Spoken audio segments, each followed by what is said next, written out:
सोनम वांगचुक का hunger strike का आज 16वां दिन है और इस अनशन के वक्त उनका वजन 8 किलो 200 ग्राम तक घट चुका है। देखिए, एक बात खास है, वो ये है कि सोनम वांगचुक हमेशा देश के लिए मुद्दे उठाते हैं और इस बार वो भूखे बैठे हैं जंतर मंतर पर, अनशन करके बैठे हैं जंतर मंतर पर। और इस अनशन में, इस हंगर स्ट्राइक में आज 16वें दिन उनका 8 किलो 200 ग्राम वजन कम हो गया। इतने वो कमजोर हो चुके हैं कि डॉक्टर्स ये कह रहे हैं कि अगर इसी तरीके से वजन घटता गया तो आने वाले समय में दिक्कत हो सकती है। उनका ब्लड प्रेशर नीचे आ चुका है, उनका ब्लड ग्लूकोज नीचे आ चुका है, जिस वजह से उनके शरीर में इतनी कमजोरी आ गई है कि वो बिना किसी की सहारे के खड़े भी नहीं हो सकते। लेकिन सोनम वांगचुक हंगर स्ट्राइक क्यों कर रहे हैं, क्या आपको नहीं पता?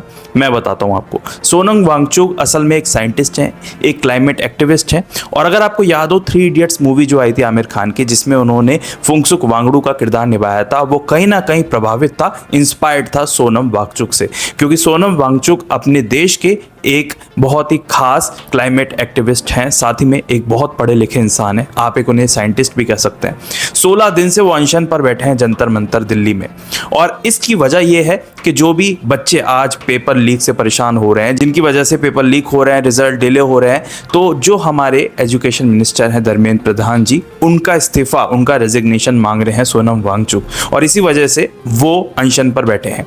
उन्होंने कहा है कि 20 जुलाई को वो जंतर मंतर से मार्च निकालेंगे। पीसफुल मार्च होगा जिसमें स्टूडेंट्स शामिल होंगे और स्टूडेंट्स अगर अपनी आवाज़ उठाना चाहते हैं तो वो इसमें शामिल होकर जाएंगे। और 20 जुलाई को वो जंतर मंतर से जाएंगे पार्लियामेंट तक और पीसफुल मार्च करेंगे। ये सोनम वांगचुक ने देश से उम्मीद लगाई है। साथ ही में इस हंगर स्ट्राइक के बीच में वो इतने कमज़ोर हो चुके हैं कि उठने में, चलने में उनको हेल्प की ज़रूरत पड़ रही है। काफ़ी सारी वीडियोस आ रही हैं जिसमें वो बहुत ज़्यादा पतले, बहुत ज़्यादा कमज़ोर दिखाई दे रहे हैं। इंडिया टुडे की न्यूज़ के हिसाब से 8 किलो 200 ग्राम तक उनका वजन भी कम हो चुका है। बहुत ज़्यादा दिक्कतों के बीच में उन्होंने अपने इरादे अभी भी पक्के रखे हैं। उनका कहना यह है कि जब तक सरकार उनकी बात नहीं सुनेंगी, जब तक वो इस हंगर स्ट्राइक को नहीं तोड़ेंगे।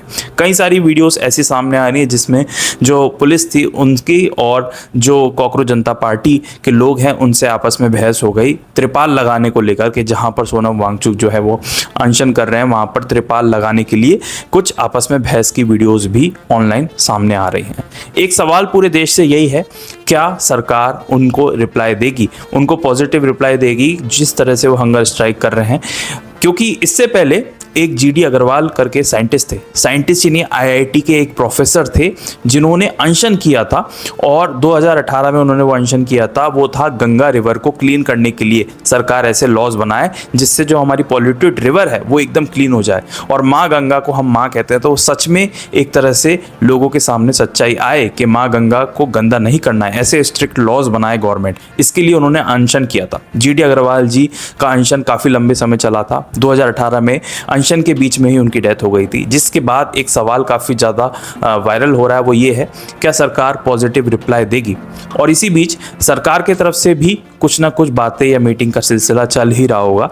लेकिन चिंताजनक बात यह है कि 16वें दिन भी उस व्यक्ति की हालत जो इतनी गंभीर हो चुकी है, क्या वो देश के लिए जो कर रहा है, जो उसके इरादे हैं, उसमें वो कामयाब हो पाएगा? सबसे बड़ी बात यही है और आगे भी इस न्यूज़ पर हम नज़र बना के रखेंगे। मेरा काम यही है, देश और विदेश में जो भी टॉपिक्स, जो भी न्यूज़ चल रही है, जिसके बारे में विस्तार से बताना मेरा काम है। अगर आप इसी तरह देश विदेश के बारे में जानना चाहते हैं, जो भी टॉपिक्स चल रहे हैं आजकल लेटेस्ट, उसके बारे में जानना चाहते हैं, तो आप इस चैनल को भी सब्सक्राइब कर सकते हैं। मिलेंगे एक नेक्स्ट वीडियो में, तब तक के लिए भारत माता की जय।